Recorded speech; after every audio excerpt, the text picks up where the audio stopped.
Spaceballs was released in 1987, directed by Mel Brooks, and stars an all-star cast of Bill Pullman, Daphne Zuniga, Mel Brooks, John Candy, and Rick Moranis, with Joan Rivers as the voice of Dot. When Princess Vespa of Planet Druidia is captured by the notorious Dark Helmet leader of the Spaceballs, King Roland of Planet Druidia hires space scoundrel Lone Star and his companion Barf to go and save his daughter from the clutches of the evil Dark Helmet. Happy May the 4th, everybody. Happy Star Wars Day out there. And for Star Wars Day, I wanted to do something a little bit different. I wanted to talk about what is, in my mind, the definitive Star Wars spoof parody, Spaceballs. I saw Spaceballs when I was about 12 or 13 years old. My grandpa showed it to me. It's kind of my first introduction to spoof film. And I remember just laughing my head off at all of the Star Wars spoof stuff that was in this movie. And just at first glance at Spaceballs, it is clear that this is a Star Wars parody. And it's kind of the first media that kind of took on parodying Star Wars. It came out 4 years after the Star Wars trilogy concluded with Return of the Jedi, and George Lucas was actually kind of close to this production, even giving Mel Brooks some tips and advice on how to use the visual effects that he was planning on using in this movie. But Spaceballs is more than just a Star Wars parody. Spaceballs is really a parody of the sci-fi movies that were going on around the time of Spaceballs' release, with spoofs from Star Trek to Alien. Oh no, not again. Spaceballs gets funnier to me every time I watch it because the more sci-fi movies I watch, the more things I pick up in Spaceballs. Which really does make Spaceballs feel like a timeless movie that you can just watch over and over again because of how much new stuff you can pick up on every viewing. But for the most part, this is definitely a parody on Star Wars. The most recognizable stuff in this movie comes from Star Wars, and nowhere is this more evident than Rick Moranis as Dark Helmet. Dark Helmet's design is reminiscent of Darth Vader's suit, and the joke around Dark Helmet is that he's a Darth Vader-like figure who's not really that intimidating, and Rick Moranis pulls that off in this movie in aces. I can't breathe in this thing!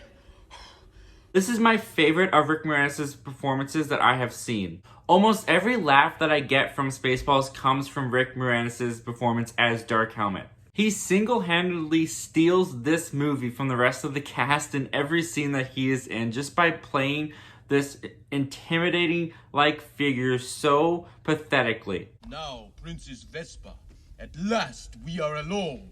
Lord Helmet, what? You need it on the bridge, sir. Knock on my door! Knock next time! Yes, sir. Did you see anything? No, sir. I didn't see you playing with your dolls again. Good!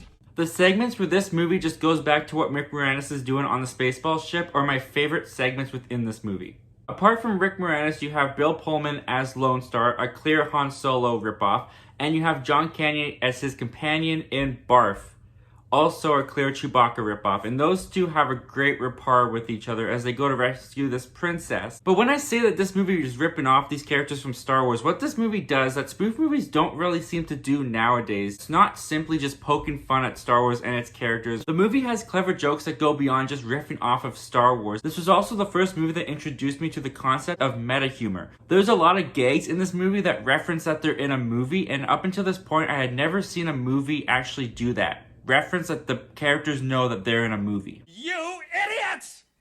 These are not them. You've captured their stunt doubles!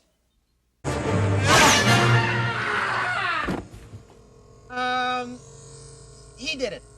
What? And there's also a legit storyline that you can follow throughout this movie as Dark Helmet wants to get all the air from Princess Vespa's planet back to his planet of Spaceballs so that he can save it because they don't have any air on Spaceball. To the point that President Skroob, played by the director Mel Brooks, is selling air in a can to his citizens to make a profit off of the air problem they have on planet Spaceball. I'll admit the middle portion of Spaceballs, where our characters are mostly stuck on a desert planet, not as funny as the rest of the film, and I'm not as entertained as I am in the first half and the last third of the movie. Even with all that said, I think Spaceballs is a parody film that stands the test of time more than a lot of parody films do. And I think that for as long as Star Wars is in pulp culture and is passed down generation to generation, I honestly think you can pass Spaceballs down to the same generations. In the way that Star Wars is timeless, Spaceballs was able to capture something that follows along with Star Wars' timelessness. If you haven't seen Spaceballs, I highly recommend that you check out Spaceballs, especially on this Star Wars day. Have some fun,